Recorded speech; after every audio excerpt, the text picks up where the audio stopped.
Estimado Daniel, buenas tardes. Todavía seguimos viendo cómo algún sector de la opinión, de los formadores de opinión pública, se asombra o les llama la atención el hecho de que Milei continúe cosechando apoyo entre los consultados en las distintas encuestas que se hacen en el país. Una de las últimas, y a mi criterio importante por quien la realiza, de los cuales conozco su trabajo y sé que lo hacen con seriedad, la última que vi de Aresco, de Federico Aurelio, seguía mostrando números similares a los del resultado del balotaje, y que números que también se les repitieron en encuestas que realizaron durante enero y febrero. El apoyo a la gestión de Milei está cercano, promediando el 56% de los consultados. Y cuando esto lo analizan periodistas o formadores de opinión, les llama la atención aduciendo que cómo puede ser que esto suceda cuando la gente está padeciendo aumento de tarifa, estancamiento de los salarios, de los ingresos, de las jubilaciones. En suma, bueno, todo lo que estamos viendo y analizando todos estos viernes que estuvimos charlando. Yo creo que lo que sucede en ese caso y que se sigue sin tener en cuenta es que me parece que se subestima a la gente en sus recuerdos, en su análisis. Me parece que el análisis que está haciendo la gente no está supeditado solamente al día de hoy, a lo que ocurre en este momento, sino que tiene bastante presente desde dónde venimos y en qué situación estaríamos si hubiese elegido otra opción. Es decir, me parece a mí que en el razonamiento de la mayoría de los argentinos ponen a consideración el decir, bueno, yo tomé una decisión el día del balotaje,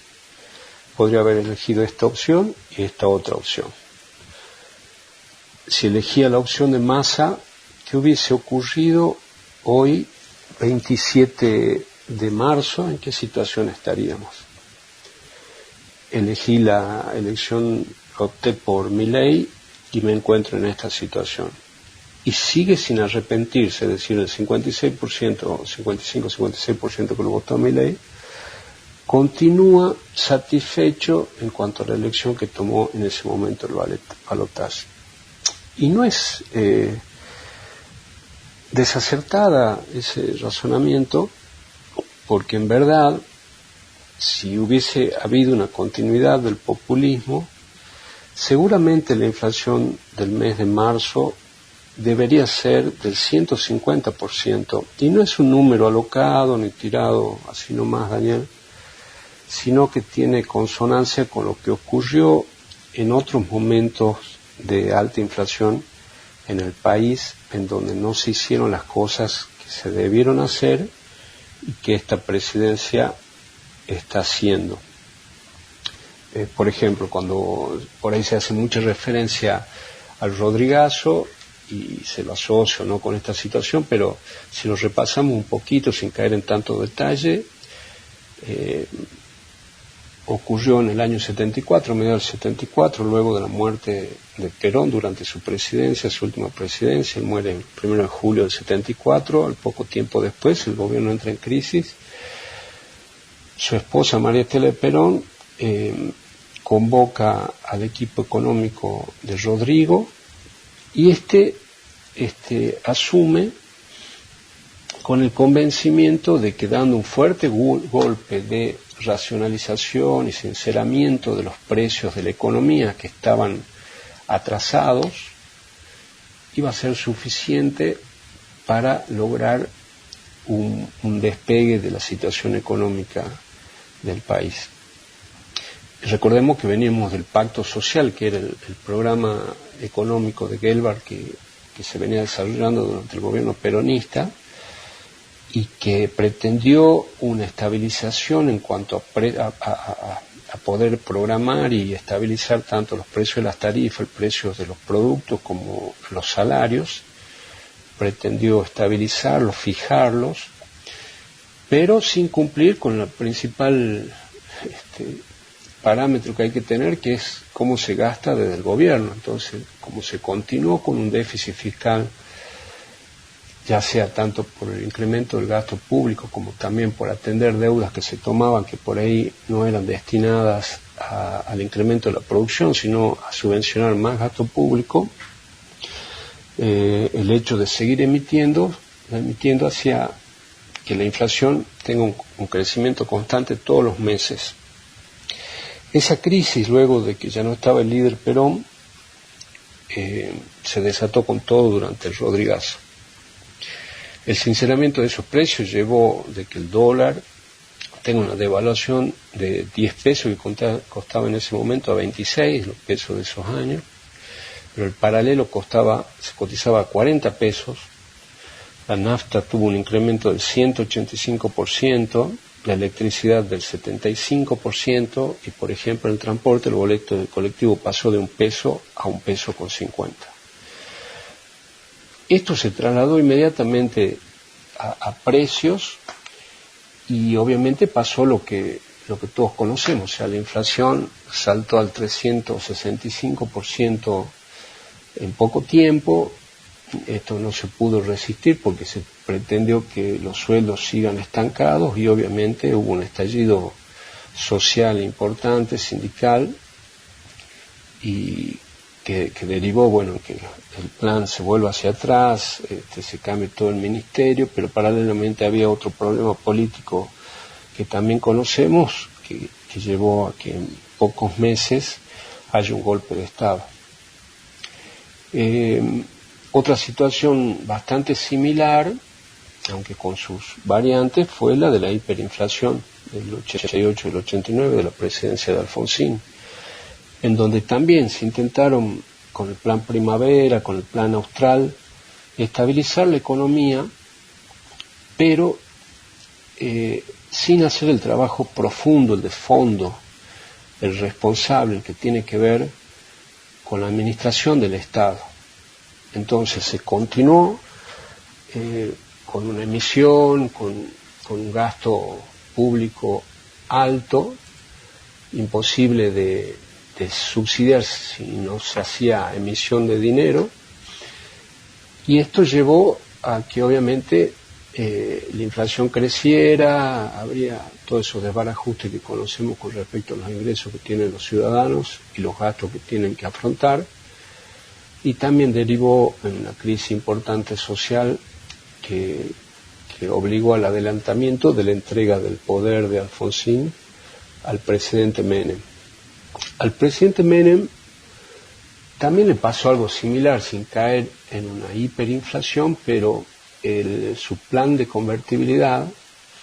requería que esa estabilidad de la moneda esté sustentada en un equilibrio fiscal. Ese equilibrio fiscal se logró mantener durante los primeros años del plan, pero luego, por motivos electorales y cambios de gabinete, la incursión de otra gente, ya cuando se empiezan a nublar los pensamientos de los líderes, cayó en cantos de sirena y empezó también a emitir, y lo que hacía que el peso que estaba teniendo en ese momento, una paridad de 1 a 1 con el dólar, no pueda ser sostenido, dado que la emisión de pesos dividido por la cantidad de dólares circulantes no daban el 1 a 1, sino que paulatinamente iba goteando y ya era el 1,05, 1,010 hasta llegar al 1,40 en el momento en que se abandona el plan. En definitiva, en estos 3 ejemplos que hemos tocado así sobremanera, la cuestión de fondo fue que el trabajo que debería hacer el Estado en ese momento, o el líder del Estado en esos momentos, no lo realizaba, no lo quería afrontar o no lo sabía afrontar, lo que fuese, vamos al ejemplo de las declaraciones, por ejemplo, de Alfonsín en su mensaje del 1 de mayo, ante el mensaje de la Asamblea lo daba el 1 de mayo, y él dice textualmente, voy a leer: hubo también cosas que no quisimos hacer, a veces postergamos o simplemente no efectuamos,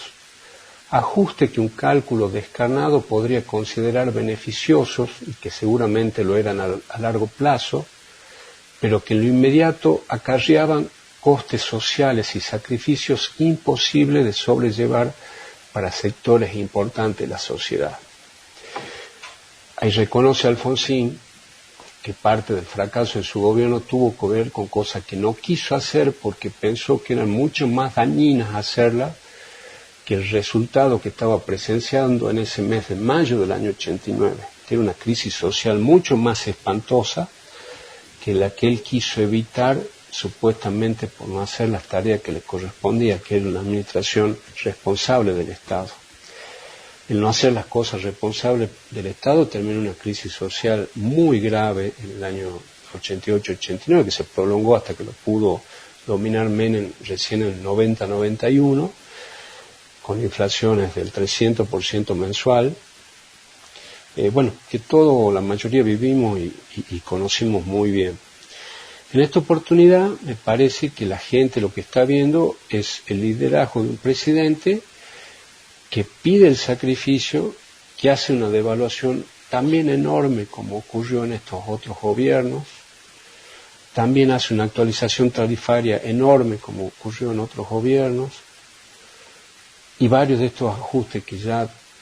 conocemos y que estamos viviendo, pero ve que el gobierno hace su tarea por su lado, o sea, se comprometió a no emitir y no está emitiendo, salvo contra recursos genuinos. Y eso la gente, me parece, Daniel, que es lo que está apoyando, digamos, lo que la gente expresa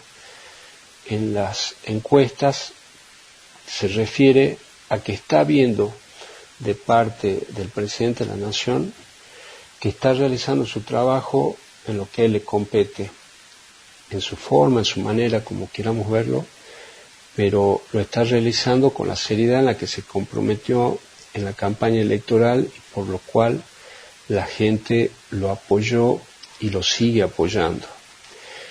Incluso le está dando tiempo porque también constantemente, en todos los comentarios o conclusiones de razonamientos políticos o periodísticos se dice, esto dura hasta tal tiempo, hasta tal mes, esto no tiene mucho más plazo, y cada vez se le va corriendo los plazos. Primero no llega a diciembre, después no, apenas terminan las vacaciones en marzo y así. Y sin embargo, los que fijan los plazos al presidente son los votantes, y por lo que estamos viendo esos plazos se van prolongando de acuerdo a los resultados que va observando la gente, que lo único que va viendo hasta ahora es que realmente la inflación se está controlando, todavía no ve resultados concretos que le lleguen a los bolsillos, pero esas pocas señales, o un dólar controlado, o un dólar que no se escapa, esas pocas señales que hoy le brinda la economía argentina parece que son suficientes cuando la compara contra qué hubiese ocurrido si hubiese elegido otro, o lo más grave, qué pasaría si hace caso a cierto sector importante de la política argentina que está deseando que este presidente se caiga, le vaya mal, renuncie o lo volteen. Si sucede eso, ¿quién vendría? No subestimemos a la familia argentina, ese pensamiento pasa en cada una de las mesas de todos los hogares de nuestro país. Si la gente no apuesta a que a este presidente le vaya bien, ¿qué soluciones se les ocurre a los oyentes de tu programa que podría venir y que sea